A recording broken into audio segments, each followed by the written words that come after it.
नमस्कार, जोहर झारखंड में आप सभी का बहुत स्वागत है। मैं हूं आपके साथ सिरांधा शेखर। 2020 फास्ट खबरें हम दिखाएंगे आपको, लेकिन सबसे पहले बात इस वक्त की बड़ी खबर की। सीएम हेमंत सोरेन को जान से मारने की धमकी मिली है। ईमेल के जरिए ये धमकी सीएम हेमंत सोरेन को मिली है और अब इस धमकी के मिलने के बाद सीआईडी और साइबर सेल अपनी काम में जुट गई है, जांच में जुट गई है। आईपी एड्रेस के जरिए मामले की तफ्तीश में दोनों टीमें जुटी हुई है। तो ये बड़ी खबर आपको दे रहे हैं। एक राज्य के सीएम को जान से मारने की धमकी दी जाती है। जी हां, झारखंड के सीएम हेमंत सोरेन को मिली है जान से मारने की धमकी।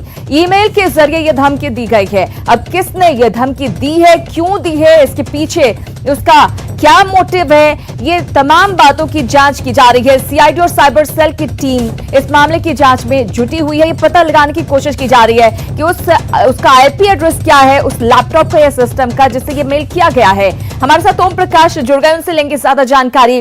ओम प्रकाश, ये बड़ी बात कही जा सकती है कि एक राज्य के सीएम को ईमेल के जरिए जान से मारने की धमकी दी गई है। जी श्रीरांधा, सही बात है। जिस तरह से ये धमकी मिली है उसके बाद से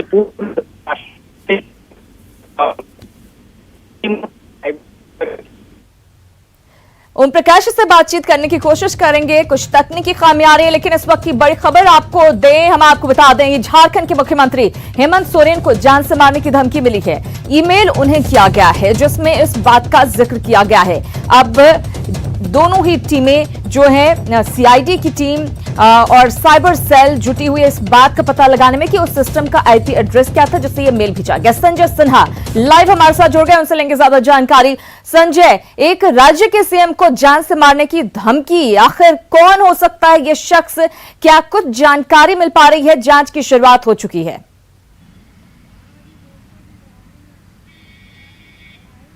जी सिरांदा, बिल्कुल ये बहुत गंभीर मामला है।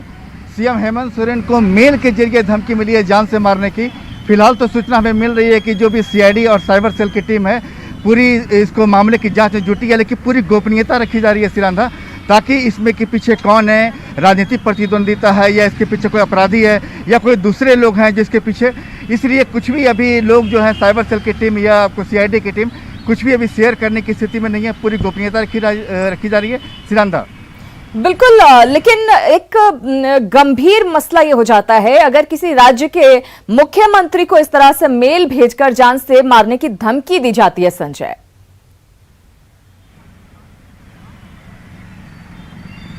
देखिए, एक मामला तो पूरी तरह गंभीर है सिरांधा, लेकिन एक्चुअली क्या है कि ये जो आपको धमकी मिला है ये कोई फ़ोन पर धमकी नहीं मिली है, ये धमकी मिली है मेल के जरिए। और इससे पहले भी धमकी के 1-2 मामले आए थे जिसमें राजभवन को भी धमकी दी गई थी और मामला पूरी तरह फर्जी निकला था। लेकिन पुलिस किसी भी मामले को, चूंकि मामला ये धमकी जो है सीएम को दिया गया है, तो साइबर सेल या जो आपको सीआईडी की टीम है इसको पूरी गंभीरता से ले रही है। लेकिन इसके पीछे कितनी गंभीर तथ्य हैं, कौन लोग हैं, क्या वास्तव में इतनी वो ऐसे लोग हैं जिसके पीछे इतना जो पूर्व में जो मामले आए थे और निकला वही था कि खोदा पहाड़ निकली चुईया, बात में कोई दम नहीं थी। लेकिन बिल्कुल इस बार भी शायद ऐसा हो सकता है, अनुमान ये लगाया जा रहा है जैसे पहले हुआ कि इस बार भी कोई सिरफिरा हो सकता है या किसी ने मजाक किया हो और इस तरह का मेल भेज दिया हो, क्योंकि बहुत इजीली अवेलेबल हो जाते हैं ईमेल आईडी वगैरह। जी बिल्कुल, तो निश्चित रूप से इस पूरे बात वही मैं कह रहा था आपसे कि एक्चुअली ये चूंकि सीएम को। जी संजय जी सिरंजा, मैं भी आपसे कह रहा था कि चूंकि ये मामला जो है सीएम से जुड़ा है, इसलिए कोई भी तरह के लापरवाही या उदासीनता बरतनी संभव नहीं है। इसलिए पूरा महकमा जो सीएम है खुद एक्टिव है आपको, और साथ में आपको जो साइबर सेल की टीम है और सीआईडी है। क्योंकि एक सीआईडी का अपना जांच करने का तरीका होता है, वो चीज़ों को गोपनीय रखते हैं और कोई भी चीज़ खासकर सीएम से जुड़ी बात आती हो तो सामने कुछ भी शुरुआती दौर में नहीं आता। सिरांधा, किसी पार्टी के किसी सदस्य से, किसी नेता से अभी तक कुछ बातचीत हो पाई है? किसी का बयान सामने अभी तक आया है? इस बारे में कुछ रिएक्शन आया है? उन्हें किसी पर कोई अंदेशा हो या किसी राजनीतिक शत्रुता की बात वो कहते हुए नजर आ रहे हो? हालांकि ऐसा लगता नहीं है। नहीं, बिल्कुल बिल्कुल सिरांधा, अभी चूंकि चीज़ें अभी इस प्राइमा फेसी दौर में हैं, क्या है इसके पीछे जांच का विषय है। किसी भी पॉलिटिकल पार्टी ने संदर्भ में अभी तक कुछ बोला नहीं है, तो इसलिए शुरुआती दौर में भी कुछ भी कहना किसी पार्टी के लिए ये जल्दबाजी होगी सिरांधा। बिल्कुल, बहुत धन्यवाद संजय इस तमाम जानकारी के लिए। बहरहाल अब सीआईडी की टीम और साइबर सेल की टीम इस पूरे मामले की छानबीन में जुटी हुई है कि आखिर कौन है वो शख्स जिसने मेल के जरिए सीएम हेमंत सोरेन को जान से मारने की धमकी दी है।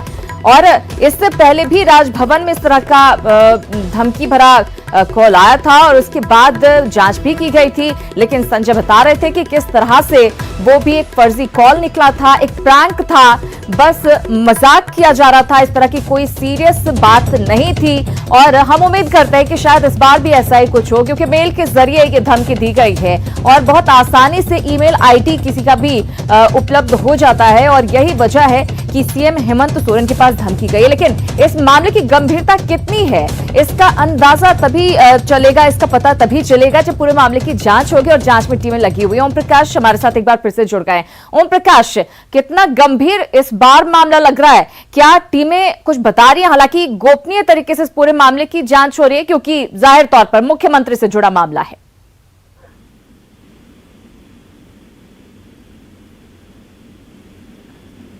ओम प्रकाश, मामले पर चुप्पी साध है और मामले पर कुछ भी जानकारी अधिकारी है वो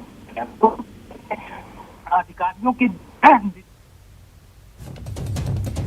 तकनीकी खामी पेश आ रही है और इस वजह से ओम प्रकाश से हमारी बात नहीं हो पा रही है। लेकिन जाहिर तौर पर जब से यह खबर आई है हड़कंप मचा हुआ है पूरे झारखंड में, खासतौर से जेएमएम में और झारखंड की सियासत में कि मुख्यमंत्री के पास आखिर इस तरह की धमकी क्यों आई, आखिर कौन है वो शख्स जिसने इस तरह की हिमाकत की है और क्यों इस तरह का मेल भेजा गया है। और उम्मीद यही की जा रही है कि जैसा पहले हुआ है कि एक प्रैंक था, राजभवन में जो धमकी भरा कॉल आया था और इस बार भी जो मेल आया है मुख्यमंत्री के नाम से जान से मारने की धमकी मिली है और इस बार भी शायद ये एक प्रैंक ही हो, एक मजाक ही हो, कोई सफरा ही हो जो इस तरह की हरकत कर रहा हो। बहरहाल ये पता लगाने की कोशिश की जा रही है। सीआईडी और साइबर सेल की टीम एक साथ मामले की जांच में जुटी हुई है, लेकिन जैसा कि संजय ने बताया इस पूरे मामले पर किसी भी तरह से डिटेल नहीं दी जा रही है, गुप्त रखा जा रहा है इस पूरी जांच को।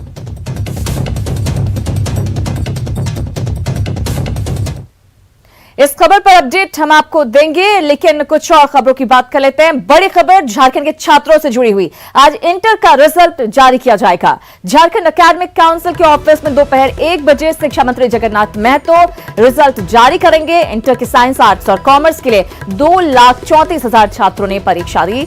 जैक आपको बता दें कि कोरोना की वजह से इस बार रिजल्ट जारी करने में देरी हुई है। इस घोषणा के साथ ही झारखंड में इंटर के छात्रों की धड़कनें भी तेज हो गई हैं। इसी के साथ आपको यह भी बता दें कि न्यूज 18 झारखंड की वेबसाइट news18jharkhand.com पर आप ऑनलाइन रिजल्ट अपना देख सकते हैं। तो न्यूज 18 झारखंड की वेबसाइट है, news18jharkhand.com पर भी आप अपने नतीजे देख सकते हैं। चूंकि कोरोना काल चल रहा है, कोरोना की वजह से कॉपियां चेक होने में देरी हुई और यही वजह रही कि रिजल्ट में थोड़ी देरी हुई है। बेसब्री से जो स्टूडेंट्स हैं, जो छात्र हैं, वो इंतजार कर रहे हैं अपने नतीजों का और 1 बजे उनका इंतजार खत्म हो जाएगा। रांची से हमारे सहयोगी भुवन किशोर झा हमारे साथ जुड़ गए हैं। भुवन, आज स्टूडेंट्स का इंतजार खत्म होगा और 1 बजे रिजल्ट जारी कर दिया जाएगा।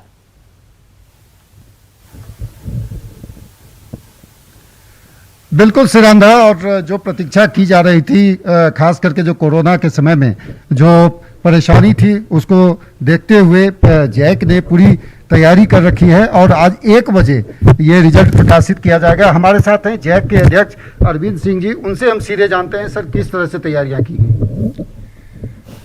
एक्चुअली हमारी परीक्षा तो 28 फरवरी को ही समाप्त हो गई थी और 20 मार्च से हमने इवैल्यूएशन कार्य प्रारंभ किया ही था कि लॉकडाउन लग गया तो उसके चलते मूल्यांकन कार्य संपन्न नहीं हो सका।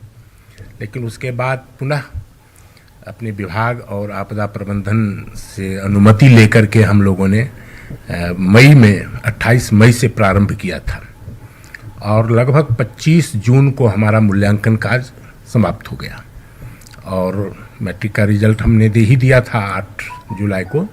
और आज इंटर, साइंस, आर्ट्स और कॉमर्स ये सब हम रिजल्ट दे रहे हैं। इसमें कितने बच्चे हैं सर? इंटर साइंस में है 76,585, आर्ट्स में है 1,29,263 और कॉमर्स में 28,515, कुल मिलाकर कि इंटर में 2,34,363 परीक्षार्थी इस बार परीक्षा में सम्मिलित हुए हैं। सबकी जिज्ञासा रहती है टॉपर्स की। मैट्रिक का तो टॉपर्स अभी तक नहीं आ पाया, इंटरमीडिएट का क्या पोजीशन रहेगा आज का? टॉपर का हम अभी डिक्लेरेशन नहीं कर सकते हैं। रिजल्ट निकालने के बाद हम सभी मूल्यांकन केंद्रों से टॉप 20 स्टूडेंट्स की उत्तर पुस्तिकाएं मंगाते हैं और एक बार हम स्क्रूटनाइज करा लेते हैं और उसके बाद फाइनली हम लोग टॉपर लिस्ट जारी करते हैं। जो अंक पत्र है या जो सर्टिफिकेट्स हैं क्या ऑनलाइन ही इस बार मिलेंगे कि आप स्कूल कॉलेज को भी भेजेंगे? हम भेज देंगे एक सप्ताह के बाद। जैसे मैट्रिक का हमने निकाला था 8 जुलाई को रिजल्ट, और उसका मार्कशीट, उसका प्रोविजनल सर्टिफिकेट, ये एडमिट कार्ड वगैरह सारे चीज़, माइग्रेशन सर्टिफिकेट, ये सब चीज़ आ गए हैं और हम प्रत्येक जिला में जिला शिक्षा पदाधिकारी के कार्यालय में भेज रहे हैं, जहां से प्रत्येक विद्यालय उसको ले लेंगे। उसी प्रकार एक सप्ताह के बाद हम इंटर का भी सारा डॉक्यूमेंट्स विद्यार्थी के लिए जो उपयोगी है, मार्कशीट है, माइग्रेशन सर्टिफिकेट है, प्रोविजनल सर्टिफिकेट है, ये सारा चीज़ हम एक सप्ताह के बाद उनको हम दे देंगे। बिल्कुल। अब 1 बजे की प्रतीक्षा है सिरंधा, और जो जिस तरह से जैक अध्यक्ष बता भी रहे थे कि तैयारियां पूरी हो चुकी हैं और इस बार तीनों फैकल्टी का यानी कि आर्ट्स, कॉमर्स और साइंस का एक साथ रिजल्ट 1 बजे जारी होगा और शिक्षा मंत्री जगन्नाथ महतो यहाँ आएंगे और जैक सभागार में ये जो रिजल्ट जो है उसका प्रकाशन किया जाएगा। बिल्कुल, बहुत धन्यवाद भुवन।